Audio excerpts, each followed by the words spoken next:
Hello students, this is AJ Yadav from MPIC रोधोली बस्ती। बच्चों, हम लोग इस समय टेंस पढ़ने की जिद पर अड़े हुए हैं और आपको हम टेंस नंबर 1 से यानी प्रेजेंट इंडेफिनिट से लेकर के प्रेजेंट कॉन्टिन्यूअस, प्रेजेंट परफेक्ट, फिर प्रेजेंट परफेक्ट कॉन्टिन्यूअस और अंत में हमने आपको जो पिछले वीडियो में पढ़ाया था वो था पास्ट इंडेफिनिट। यानी हम लोग 5 टेंस पढ़ चुके हैं और हमें पूरा भरोसा है कि अगर आप लोग ढंग से देखते होंगे वीडियो तो समझने में कहीं कोई समस्या नहीं आती होगी। तो आज का हमारा टॉपिक है पास्ट कॉन्टिन्यूअस टेंस। बच्चों, यह भूतकाल का बेहद लोकप्रिय टेंस है और बहुत ही आसान भाषा में यह टेंस है। इसे आप बहुत आसानी से समझ भी सकते हैं बिना किसी परेशानी के। तो आइए देखते हैं पास्ट कॉन्टिन्यूअस का पूरा बायोडाटा। पास्ट कॉन्टिन्यूअस, इसकी पहचान पहले हम देखते हैं। इसकी पहचान है वाक्यांत में रहा था, रही थी, रहे थे, ETC। यानी इसकी सिंपल सी पहचान है, इस टेंस के हिंदी वाक्यों के अंत में रहा था, रही थी, रहे थे इत्यादि आते हैं। इतना तो समझ गए होंगे। एग्जाम्पल के माध्यम से देखते हैं। जैसे लिखा जाए, मैं खेल रहा था। अब उसमें देखिए, खेलना के साथ रहा था लगा हुआ है, इस प्रकार ये पास्ट कॉन्टिन्यूअस टेंस है। यानी कोई ऐसा वाक्य जब उसके हिंदी वाक्य के अंत में क्रिया के साथ रहा था, रही थी, रहे थे लगा होगा तो बच्चों वह पास्ट कॉन्टिन्यूअस टेंस कहा जाएगा। अब इसके अनुवाद का नियम देखते हैं। इसके अनुवाद का नियम बेहद आसान है।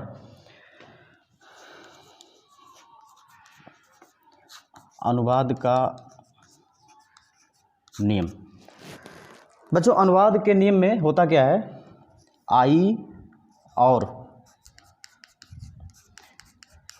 थर्ड कर्ता एक वचन के साथ हमें वाज नामक सहायी क्रिया का सिलेक्शन करना होता है। बाकी जो बचे हैं, बचा क्या, यू बचा है, वी बचा है और थर्ड पर्सन बहुवचन, इनके साथ हम वर सहायी क्रिया का प्रयोग करते हैं और इन सब के साथ V1 + ING। बस सीधा सा फार्मूला, इससे आसान आपको कहीं नहीं मिलेगा। यदि आपको कर्ता का कैटेगराइजेशन नहीं समझ में आए तो एक बार फिर से हम हर टेंस को पढ़ाते समय आपको कर्ता का कैटेगराइजेशन बनाते हैं। तो यहाँ फिर से एक बार आपको कर्ता की कैटेगरी बता दे रहे हैं। कर्ता 3 प्रकार के बताए गए हैं, फर्स्ट कर्ता, सेकंड कर्ता और थर्ड कर्ता। फर्स्ट कर्ता में हमने आपको क्या बताया था, याद है जी? याद है, IV। सेकंड में हमने केवल यू बताया था और थर्ड कर्ता के हमने 2 ग्रुप बनाए थे। एक था थर्ड कर्ता एक वचन और एक का नाम था थर्ड कर्ता बहुवचन। यानी कुल मिलाकर के आपको 5 सब्जेक्ट्स बताए गए थे। इन्हीं 5 कर्ताओं के साथ आपको सही सहायक क्रिया का सिलेक्शन करना है। अगर इतना समझ में आ गया तो कहीं कोई समस्या इस टेंस में है ही नहीं। अब देखें, इसमें हमने बताया थर्ड कर्ता एक वचन और आई, ध्यान देना दोनों को लेकर के आप एक साथ चलेंगे। इनके साथ हम लगाएंगे वाज। अब बचा क्या, वी बचा, यू बचा और थर्ड कर्ता बहुवचन। 1 2 3, इन तीनों के साथ हम लगाएंगे वर सहायक क्रिया। बस आपको समझना क्या, आई और थर्ड कर्ता एक वचन आपको समझना है। यदि वाक्य में कर्ता आई और थर्ड कर्ता एक वचन है तो आप सीधे वाज लगाइए। यदि यह आई और थर्ड कर्ता एक वचन नहीं है तो हमें सहायक क्रिया वेर का प्रयोग करना है। चलिए हम सीधे एक्सपेरिमेंट पर चलते हैं, एक्सरसाइज। जैसे एग्जाम्पल ही दे लिया जाए, मैं खेल रहा था, मैं खेल रहा था। बच्चों, मैं खेल रहा था, सबसे पहले हम कर्ता चुनेंगे। आपको कर्ता चुनना बताया गया है कि वाक्य में जिसके द्वारा कार्य किया जाता है उसी को हम कर्ता कहते हैं। इसमें कर्ता है आई। अब आपसे पूछा जाए आई किस प्रकार का कर्ता है तो आप कहेंगे फर्स्ट कर्ता है। फर्स्ट कर्ता में 2 शब्द आई और वी बताए गए हैं। तो आई के साथ अब हमें किस सहायक क्रिया का चयन करना है। आप यहाँ सूची से देख सकते हैं कि आई के साथ और थर्ड कर्ता एक वचन के साथ हमने वाज बताया है, तो आई के साथ आप सहायक क्रिया लगा दीजिए, वाज। वाज हो गया। अब हमें क्रिया का प्रयोग करना है। क्रिया इसमें खेलना, खेलना के लिए होता है प्ले और उसमें एनजी लगा देंगे तो प्लेइंग हो जाएगा। यानी मैं खेल रहा था, इसका अनुवाद बन गया आई वाज प्लेइंग। अगला वाक्य देखें, वह लिख रहा था, वह लिख रहा था। इसमें करता है ही को क्या मानेंगे, ही को थर्ड कर्ता मानेंगे और एक वचन मानेंगे, क्योंकि ही का मतलब कोई एक वचन पुरुष, तो एक वचन पुरुष है यानी थर्ड कर्ता एक वचन हो गया, तो इसके साथ भी सहायक क्रिया आपको वाज लगाना होगा। और उसमें क्रिया है राइट, तो राइट में जब आईएनजी लगाएंगे तो राइटिंग हो जाएगा, यानी राइट में से एक ई माइनस हो जाएगा, पूरा बन जाएगा राइटिंग, यानी पूरा बन गया ही वाज राइटिंग। अगला देखें, हम सो रहे थे, हम सो रहे थे। इसमें अगर पूछा जाए कर्ता क्या बच्चों, तो आप कहेंगे कर्ता इसमें है वी, वी के साथ कौन सहायक क्रिया, तो आप इस चार्ट से देखिए वी के साथ आपको सहायक क्रिया लगाना पड़ेगा वेयर, वी वेयर। और इसमें क्रिया स्लीप, तो आप लिखेंगे स्लीप, लिख करके एनजी बढ़ा देंगे तो हो जाएगा स्लीपिंग। हम सो रहे थे, पूरा वाक्य बन गया वी वेयर स्लीपिंग। यानी बच्चों अगर सही कर्ता के साथ आप सही सहायक क्रिया लगाने जान गए हैं तो प्रेजेंट कंटिन्यूअस सबसे आसान होगा, कहीं कोई प्रॉब्लम नहीं आएगी। एक चीज़ और आपको बता दें कि आपको जितने भी 12 टेंस पढ़ाए जाएंगे उसमें 6 टेंस पर आईएनजी का कब्जा है, यानी 6 टेंस कॉन्टिन्यूस होते हैं जिसमें काम का जारी रहना पाया जाता है, इसमें आईएनजी का कब्जा होता है। तो ये 6 टेंस बहुत आसान भी होते हैं, कहीं कोई समस्या आपको नहीं आएगी। तो हम सो रहे थे, इसका अनुवाद हो गया वी वेयर स्लीपिंग। अब हम कुछ प्रश्नवाचक की तरफ बढ़ते हैं। देखें, क्या तुम पढ़ रहे थे, क्या तुम पढ़ रहे थे। बच्चों आपको बार बार हमने बताया है कि जब कोई वाक्य प्रश्नवाचक हो और क्या पहले लिखा हो तो आप क्या करते हैं, हम सबसे पहले उस टेंस में सहायक क्रिया का चुनाव करते हैं और जैसा कर्ता होगा उसी कर्ता के अनुसार हम सहायक क्रिया चुनेंगे। तो पहले कर्ता ढूंढ लेते हैं, कर्ता है यू, और यू के साथ इस चार्ट के अनुसार आपको लगाना पड़ेगा वेयर। तो यहाँ सबसे पहले हम लिख देंगे वेयर यू, और इसमें क्रिया है रीड, रीड में आंजी लगाएंगे तो रीडिंग हो जाएगा। अंत में प्रश्नवाचन, क्या तुम पढ़ रहे थे, पूरा अनुवाद हो गया were you reading, were you reading. चलिए अगले वाक्य पर चलते हैं। क्या लड़कियां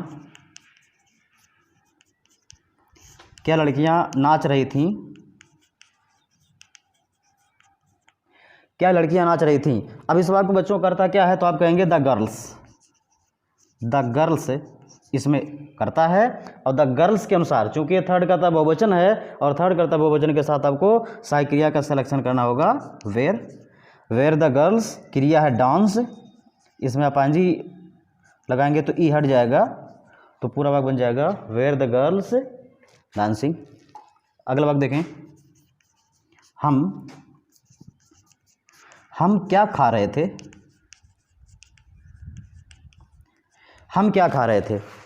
यह वाक्य भी बच्चों बिल्कुल उसी स्टाइल में बनेगा। सबसे पहले हम करना क्या है, इस क्या की अंग्रेजी सबसे पहले लिखा जाता है, यानी ये दूसरे प्रकार का प्रश्नवाचक वाक्य है जिसमें क्या, कब, क्यों ये पहले नहीं आया है। तो ऐसी अवस्था में हम इस क्या की अंग्रेजी व्हाट को सबसे पहले लिखेंगे, और व्हाट के बाद हमें सहायक क्रिया लिखना है, लेकिन पहले कर्ता ढूंढ लेते हैं। इसमें करता है हम यानी वी, तो वी के साथ आपकी सहायक क्रिया हो जाएगी वर, व्हाट वर वी। अब इसमें क्रिया है ईट, ईट के साथ आईएनजी लगा दीजिए, बस आपका काम हो गया, व्हाट वर वी ईटिंग। अगला वाक्य देखें, कुत्ते क्यों भौंक रहे थे, कुत्ते क्यों भौंक रहे थे। कुत्ते क्यों भौंक रहे थे, बिल्कुल आसान। सबसे पहले आपको लिखना पड़ेगा क्यों की अंग्रेजी यानी व्हाई, व्हाई। कैमरे के रेंज में आ रहा है या नहीं, थोड़ा सा नीचे कर लेते हैं इस तरह से। व्हाई के बाद हमें सहायक क्रिया लिखना है, तो पहले हम कर्ता लिख लें the dogs, why the dogs, और द डॉग्स के अनुसार आपकी सहायक क्रिया हो जाएगी where, why where the dogs, और बार्क माने भौंकना होता है तो आईएनजी लगाएंगे barking, why where the dogs barking. तो बच्चों ये बहुत ही आसान टेंस पास्ट कंटिन्यूअस था, इससे आसान टेंस हमें नहीं लगता कुछ मिलेगा आपको। बस एक बार थोड़ा सा समझ में आ जाए तो कहीं आप भूलेंगे नहीं, ये मेरा दावा है। बस आपको समझना कि इसमें सिर्फ 2 कर्ता पकड़ना है, एक आई, एक थर्ड कर्ता एक वचन, इनके साथ हमें वाज का सिलेक्शन करना है। और अगर ये दोनों कर्ता नहीं है, वी है, यू है और थर्ड पर्सन प्लूरल नंबर है, तो उनके साथ हमें वेयर सहायक क्रिया का चुनाव करना है, और सभी क्रियाओं के साथ आपको आईएनजी प्रयोग कर देना है। यही इस टेंस का राज है, यही इस टेंस का सीक्रेट है, यही इसका सब कुछ है।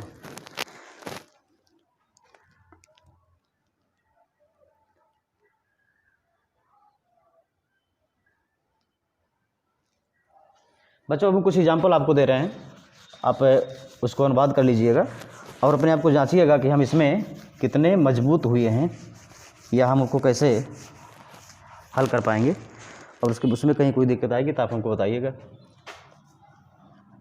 देखिए आपका पहला वाक्य है, वह सो रहा था। नंबर दूसरा है, क्या तुम रो रहे थे। तीसरा है, हम कहाँ जा रहे थे। चौथा है, बच्चों यह 10 वाक्य आप ध्यान से लिख लीजिएगा। आपने पहला वाक्य लिखा, वह सो रहा था। दूसरा, क्या तुम रो रहे थे। तीसरा वाक्य, हम कहाँ जा रहे थे। चौथा वाक्य था, वह कब खेल रहे थे। पांचवा है, बच्चे क्यों रो रहे थे। छठवां है, तुम क्या खा रहे थे। सातवां है, कुर्सी कौन तोड़ रहा था। ध्यान दीजिए इसमें बच्चों, इसमें करता है कौन, यानी हु, और हु के साथ आपको सहायक क्रिया लगाना होगा। हु को हमेशा सिंगुलर नंबर मानते हैं। फिर 8वां है, वह कब पढ़ रहा था। इसमें कब को पहले लिखेंगे, यानी व्हेन राम और श्याम बाजार जा रहे थे। इसमें करता आपका राम और श्याम होगा और उसके अनुसार आपको सहायक क्रिया वेयर लगाना पड़ेगा। और 10वां है, हम किसे पढ़ा रहे थे। इसमें किसे की अंग्रेजी आपको अभी पिछले टेंस में बताया गया था, किसे या किसको के लिए हुम लिखते हैं। हुम माने किसे या किसको। तो बच्चों इस 10 वाक्य को आप लोग ट्रांसलेट करके अपने आप को चेक करिएगा कि हम कितना मजबूत हुए हैं, और फिर भी कोई समस्या आती है तो फिर हमें कहीं कोई दिक्कत नहीं आएगी। अगले वीडियो में हम आपको अगला टेंस पढ़ाएंगे। तब तक के लिए आप स्वस्थ रहें, मस्त रहें, सतर्क रहें, और फिर मिलते हैं अगले वीडियो में। धन्यवाद।